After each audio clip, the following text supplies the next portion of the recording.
Ok, muy buenos días compañeros. Mi nombre es Osiris Naomi Ramírez Vidal y yo les voy a exponer el tema de fracturas en niños. Primeramente vamos a ver la ruta que vamos a llevar durante la exposición. Vamos a tener la introducción, características del hueso del niño, particularidades de la respuesta del hueso ante las fracturas, su epidemiología, clasificación, clínica, tipo de las fracturas en la infancia, diagnóstico, manejo y algunas conclusiones.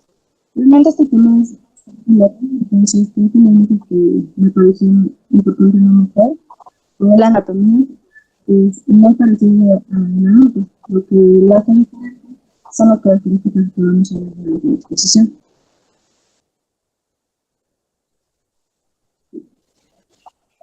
En introducción, primeramente vamos a recordar que las fracturas de discontinuidad como consecuencia de algún esfuerzo excesivo que va a superar la resistencia del mismo hueso. Este va a depender tanto de la fuerza como de las características del hueso. Los niños no se pueden considerar como un adulto pequeño, ya que van a presentar diferencias anatómicas, fisiológicas y biomecánicas que el adulto no tiene.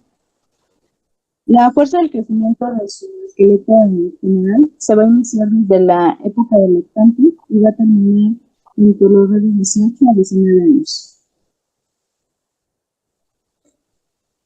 El tejido óseo infantil presenta una serie de características en su composición que difieren bastante del adulto. Estas particularidades condicionan que en la edad de infancia la respuesta del hueso del traumatismo sea distinta y se produzca tipos de fracturas exclusivos de esta edad.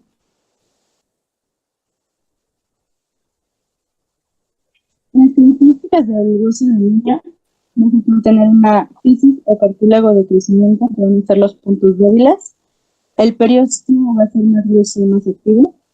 Va a tener mayor contenido de agua y menor contenido mineral. Va a ser más elástico. El hueso va a ser poroso y flexible, por ende va a impedir la propagación de la fractura.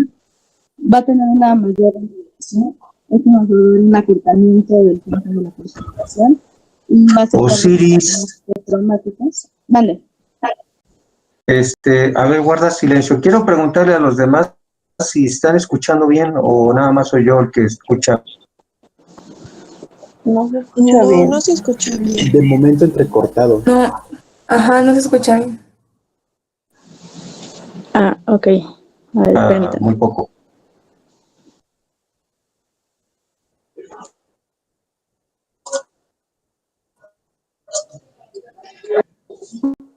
Es que estamos teniendo problemas con tu audio. No se escucha lo que dices. Ok, voy a dejar de compartir mi pantalla para ver si lo puedo solucionar. Espera, es que sí, ya se oye Ya bien. se te escuchó bien. Ok. ¿Ahí me escuchan? Sí, ya se escucha mejor. Ok. ¿Desean que repita algo? No, continúa con donde vas. Es mucho texto, era más imágenes tu presentación, pero bueno. Ya hay temas que ya los vimos, entonces nada más tenemos que hablar acerca de la diferencia en los pacientes pediátricos. Aquí estás, pero más breve, por favor. Ok, sí, doctor. Bueno, continuando, pues otra de las características va a ser el sobrecrecimiento. Algunas particularidades de la respuesta del hueso inmaduro va a ser la rapidez en la consolidación, que va a ser la capacidad tisular en el organismo que guarda una relación inversa a la edad del individuo. La seguridad en la consolidación va a ser otra consecuencia positiva, que es la alta capacidad de regeneración tisular de la práctica en ausencia de los retrasos de la consolidación. El sobrecrecimiento va a ser un estímulo del crecimiento longitudinal del segmento fracturado y esta particularidad más adelante nos va a dar dismetrías.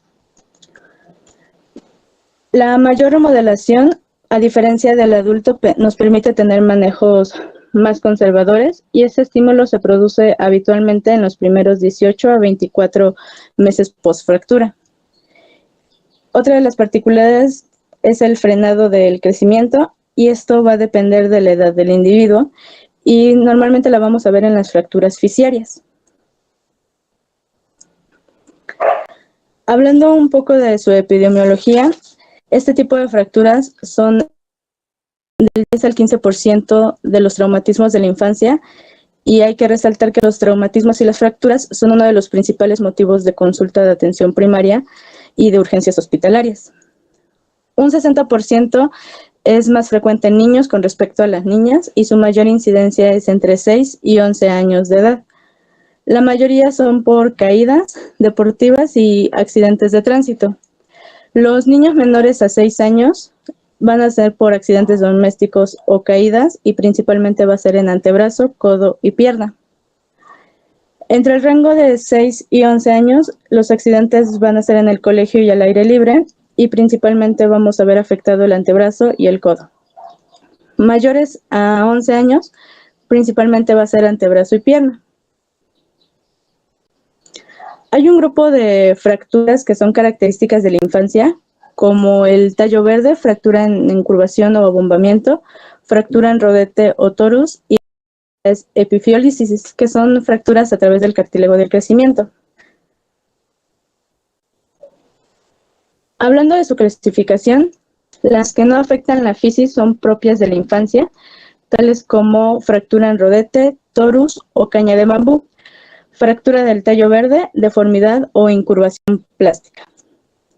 Las fracturas fisiarias van a ser fracturas no especificadas, que van a ser por localización, trazo, mecanismo, lesión de partes blandas, lesión ósea y desviación, que ya vimos anteriormente en las demás fracturas y exposiciones de nuestros compañeros. La clasificación de Salter-Harris es la que más se va a ocupar para los infantes y también vamos a comentar un poco de la clasificación de la AO. Primeramente, en la clasificación de Salter-Harris, en el tipo 1, vamos a ver la separación completa de la epífisis y la metáfisis, que es esta que aquí, no sé si puedan ver mi cursor. Sí, lo vemos. Ok, gracias.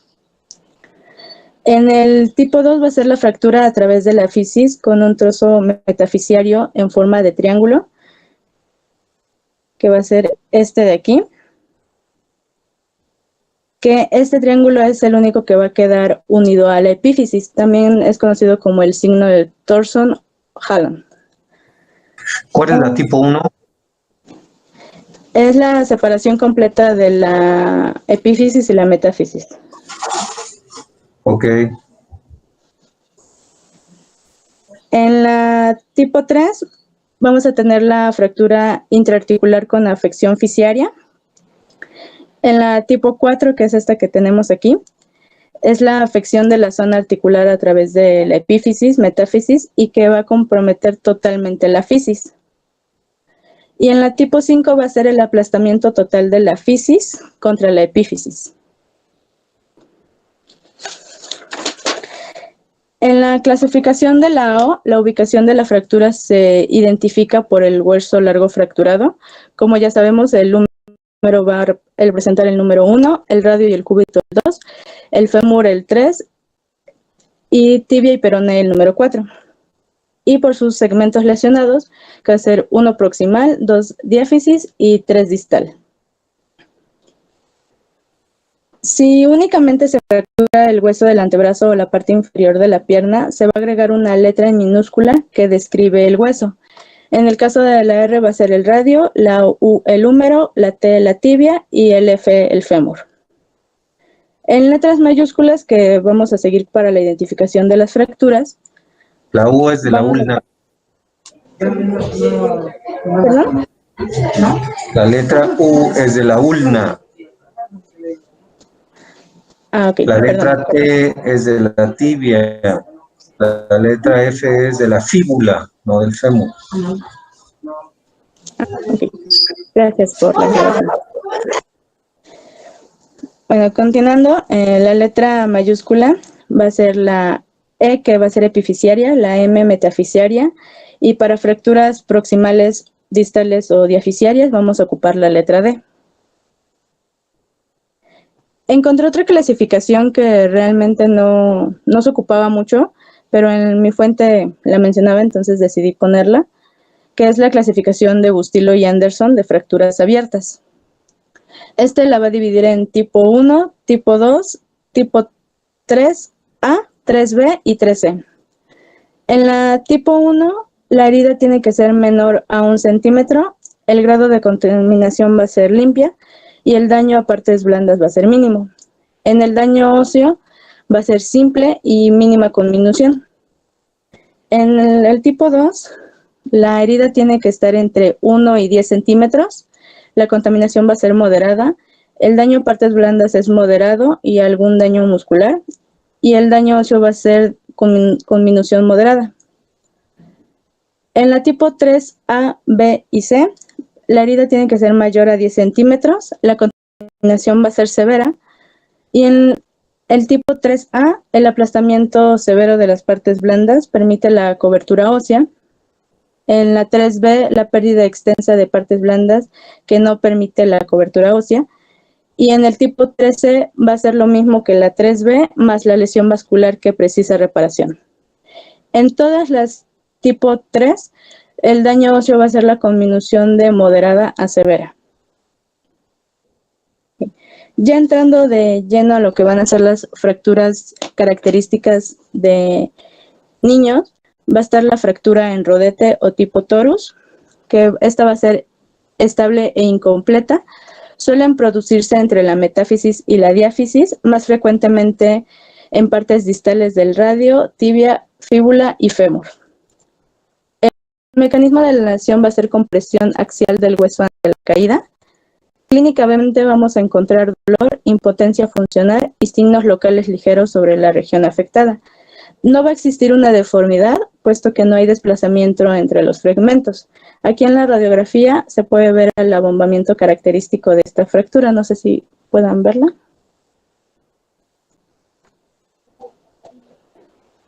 Gracias.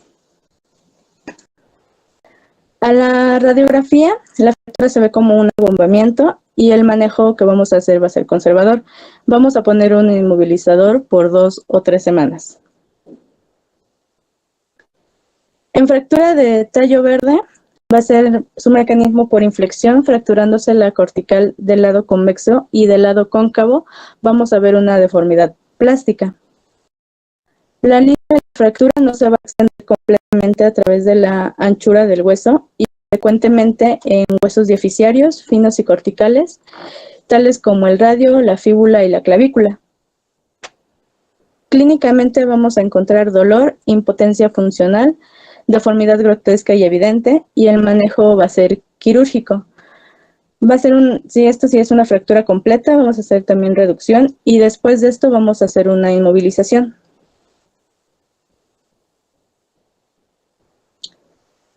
En la fractura de deformidad o incurvación plástica, el mecanismo va a ser una inflexión, vamos a tener deformidad sin llegar a rasgos de fractura macroscópicas. Puede observarse la fractura completa del hueso en paralelo. El mecanismo productor suele ser directamente sobre el hueso o bien indirecto por alguna caída sobre la palma de la mano del antebrazo. Clínicamente vamos a encontrar deformidad y escaso dolor e impotencia funcional. Esto si no hay alguna fractura asociada. El manejo conservador, dependerá de la intensidad de la fractura y de la deformidad.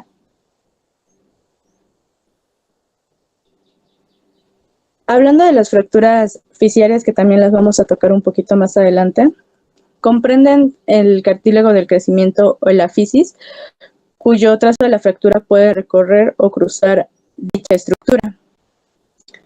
Estas fracturas fisiarias van a representar el 30% que van a ser causas por alteración del crecimiento, ya sea por cierre prematuro o unilateral acortamiento del hueso. Las complicaciones van a ser la detención del crecimiento por lesión fisiaria parcial o total, necrosis vasculares epifisiarias, artrosis precoz por mala reducción en los tipos 3 y 4 hablando de la clasificación de Salter-Harris. En el manejo del tipo 1 y 2 va a ser ortopédico y el tipo 3 y 4 lo vamos a manejar quirúrgicamente. En la clínica, en historia clínica vamos a presentar los antecedentes traumáticos, el mecanismo lesional, el dolor, la impotencia funcional y el aumento del volumen. En el examen físico vamos a notar deformidad del segmento afectado, ya sea por acortamiento, angulación, ensanchamiento, etc. Obviamente vamos a ver hematoma o equimosis. En las fracturas desplazadas completamente hay una deformidad en el miembro donde está la fractura. Vamos a ver movilidad anormal, crepitación del foco. Y el estado de las partes blandas va a depender si la fractura es cerrada o abierta. Y también vamos a realizar una exploración neurovascular distal. Hablando bien de las fracturas fisiarias, esas suponen el 15% de todas las fracturas que ocurren en la infancia. Aunque estas lesiones pueden ocurrir a cualquier edad pediátrica, existen periodos de mayor incidencia, las cuales coinciden con las etapas de crecimiento rápido, como el primer año de vida y durante el brote prepuberal. La placa epifisiaria cartilaginosa es obviamente menos resistente que el hueso, aunque las fracturas a través del hueso son mucho más frecuentes en los niños que en todos los demás tipos de fractura. Una explicación de por qué pasa esto es que para que este tipo de fractura se dé, solamente las fuerzas cisallantes o de avulsión son capaces de separar la epífisis. Es por esto que, la placa epifisiaria también tiene menor resistencia que los tendones y ligamentos normales en un paciente inmaduro. Es por esta razón que en las lesiones que provoca alguna ruptura de ligamento en un adulto, en un niño únicamente nos va a provocar un desplazamiento epifisiario.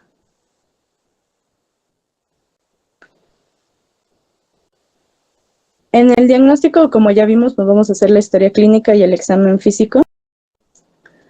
A nivel de imagenología vamos a pedir 2 radiologías, siempre de 2 proyecciones. Esto para asegurarnos una proyección comparativa, y esto nos va a ser útil para controlar la evolución y los resultados del tratamiento para detectar posibles complicaciones. Otros estudios que podemos manejar es la ecografía como primera elección en estudios de tejido blando, la TAC en fracturas complejas, intraarticulares y algunas luxaciones, y resonancia magnética en exploración articular exclusivamente para rodilla.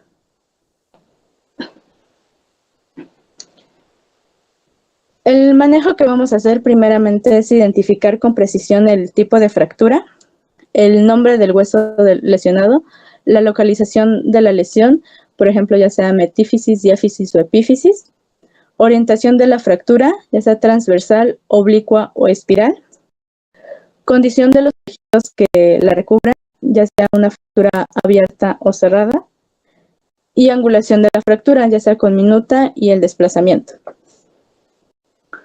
Vamos a tener 4 objetivos principales. El primero va a ser obtener una consolidación precoz y evitar los desplazamientos entre los fragmentos, evitar los trastornos fisiarios y evitar la aparición de las complicaciones tales como trastornos de crecimiento, vasculares neurológicos o osteoarticulares. El manejo ortopédico lo vamos a ocupar casi al 75% de las fracturas de los infantes. Vamos a poner inmovilizador según el grado de estabilidad, algún vendaje funcional, yeso como férula posterior, circular anterobraquial, circular braquial, calza de yeso o botina de yeso. En la reducción cerrada, esta la vamos a ocupar para fracturas epifisiarias, fracturas fisiarias y articulares. Esta consiste en llevar el fragmento distal al proximal, invirtiendo el mecanismo traumático que ocasionó la fractura. Es importante tener una buena anestesia y después de esto vamos a solicitar una radiografía postreducción.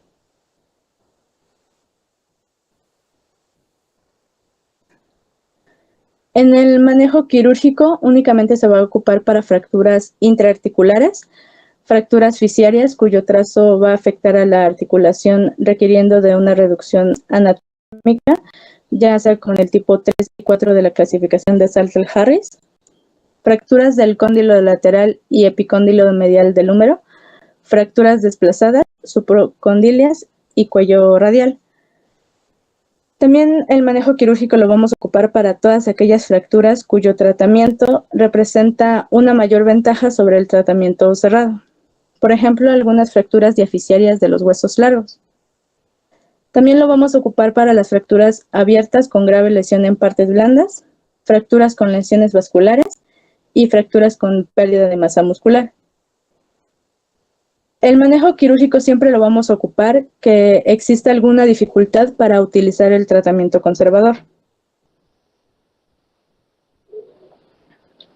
Las desventajas de este manejo quirúrgico es la posibilidad de alguna infección profunda, retrasos de la consolidación, que favorece la desvascularización al exigir un amplio abordaje, provoca dismetrías y facilita la refractura al retirar las placas.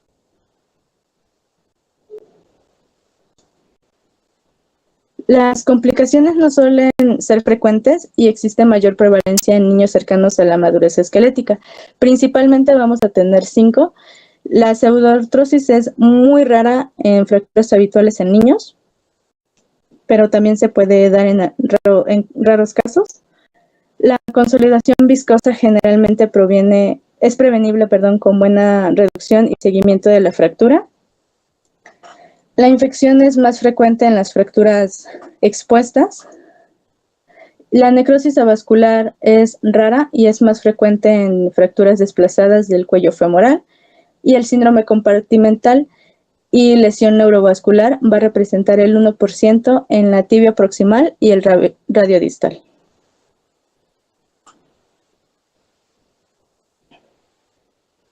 Cualquier fractura en un niño menor de 1 año de edad o fractura en extremidades en niños que todavía no caminan nos tienen que generar una sospecha de abuso infantil. Los patrones de fractura específicos van a ser las fracturas costales posteriores, bilaterales de los huesos largos, fracturas complejas del proceso espinal, y además una fractura de repetición que ocurre en algún lugar inusual para lesionarse. Esto nos tiene que levantar la sospecha del abuso infantil. También otro patrón de fracturas es que en la fractura, en un estudio radiológico, la curación no sea correspondiente a la descripción clínica y múltiples fracturas en diferentes etapas de la consolidación.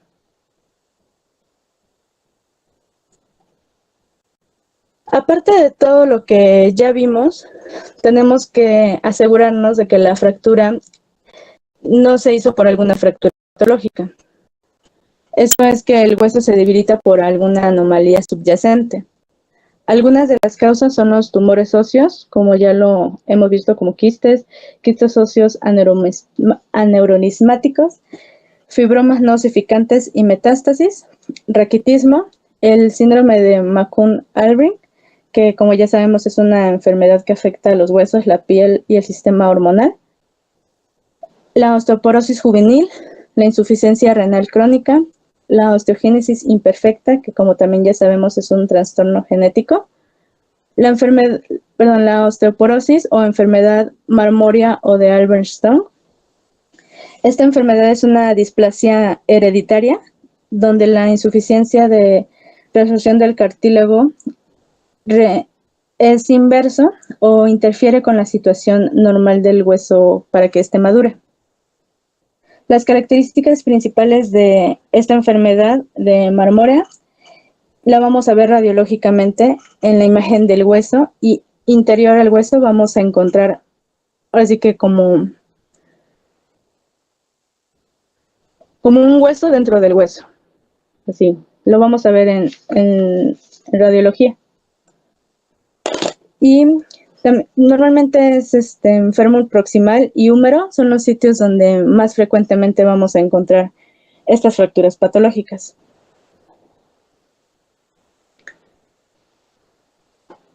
Y finalmente, ya entrando en las conclusiones, vamos a tener 6.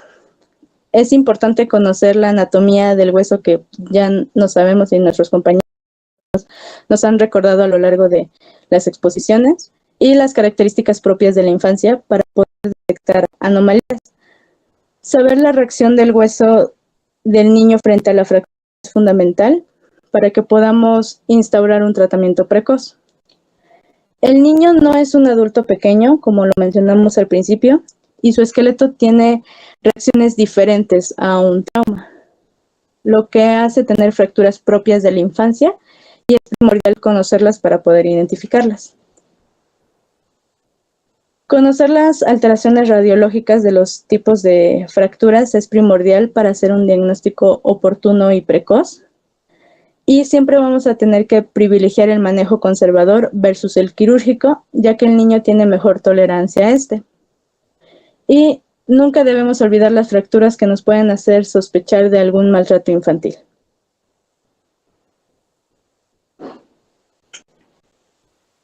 Bueno, esas son mis referencias.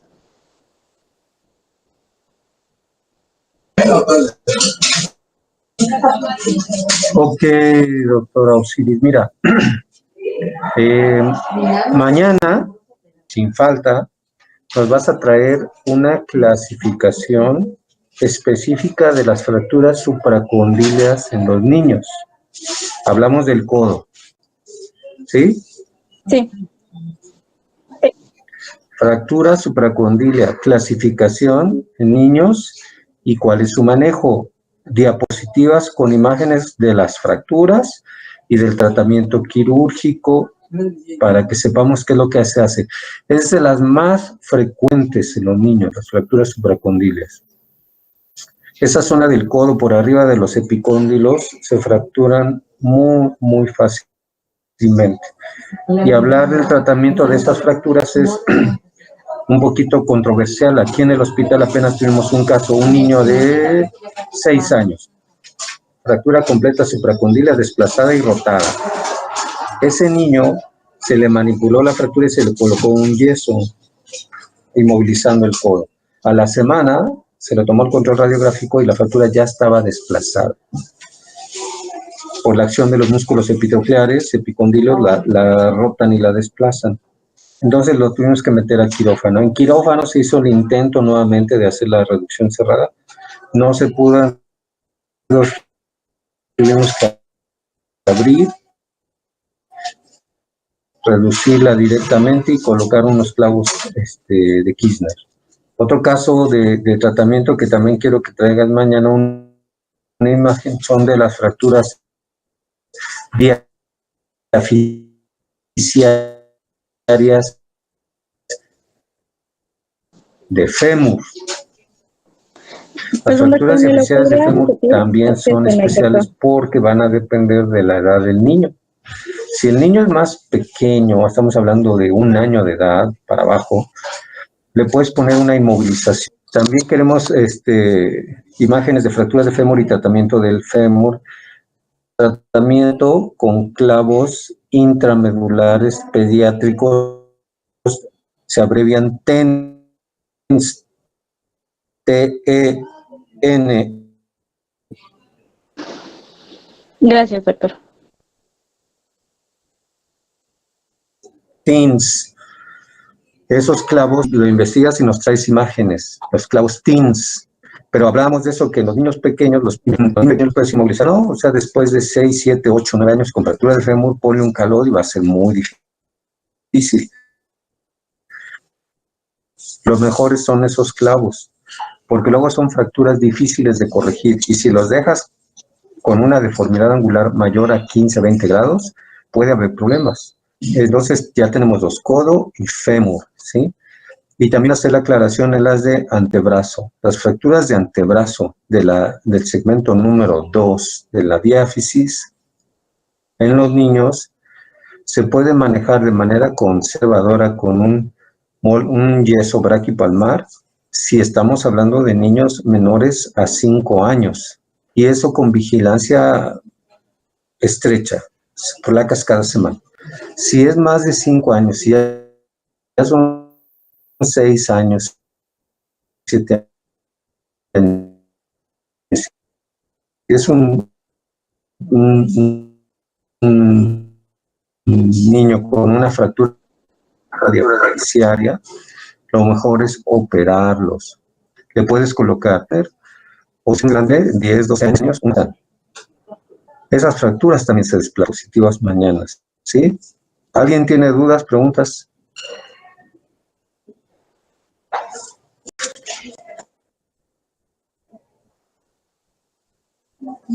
En relación a la clasificación de Salter y Harris, que nos habla de la lesión de la fisis, del cartílago de crecimiento,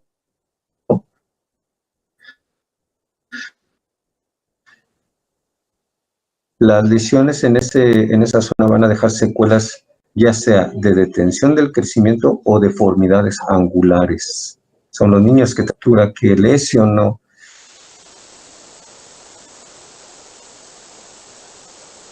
la fisis, cartílago de crecimiento.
Ya regresé, ¿me escuchan? Sí, doctor. Sí, doctor. Decía, lesiones de Salter y Harris, las tipo 1 son difíciles de diagnosticar en la radiografía. Ustedes pueden ver la radiografía y van a decir, no le veo fractura, no tiene lesión, no veo el trazo de fractura.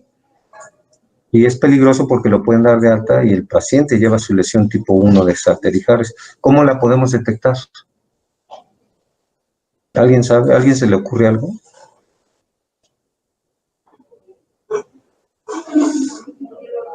Es fácil, la respuesta. Bueno, la respuesta es esta, y no solo para estas lesiones, sino en general en niños, siempre, de los siempre y para siempre, le deben de tomar placas de los dos lados, del lado fracturado y del lado sano. Siempre deben de pedir placas comparativas. Las imágenes de las fisis, de las zonas de crecimiento, muchas veces nos confunden. Pensamos que pueden ser fracturas y a lo mejor son las fisis.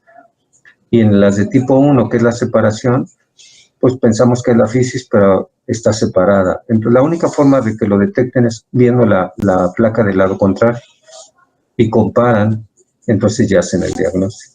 Siempre pídanle, en niños, siempre placas comparativas. Que se lastimó la muñeca, va a ir a rayos X, bueno, pídele de la lesionada y de la no lesionada, para que puedas hacer un diagnóstico certero.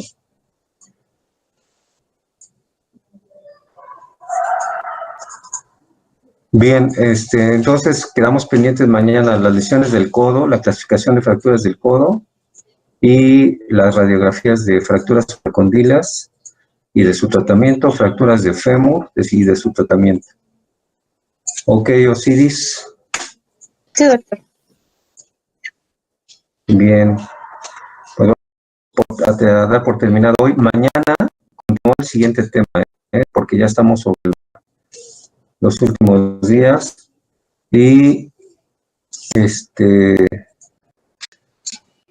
nos vamos a brincar el tema de fracturas de clavícula y nos vamos a ir directo a artritis séptica. ¿Sí?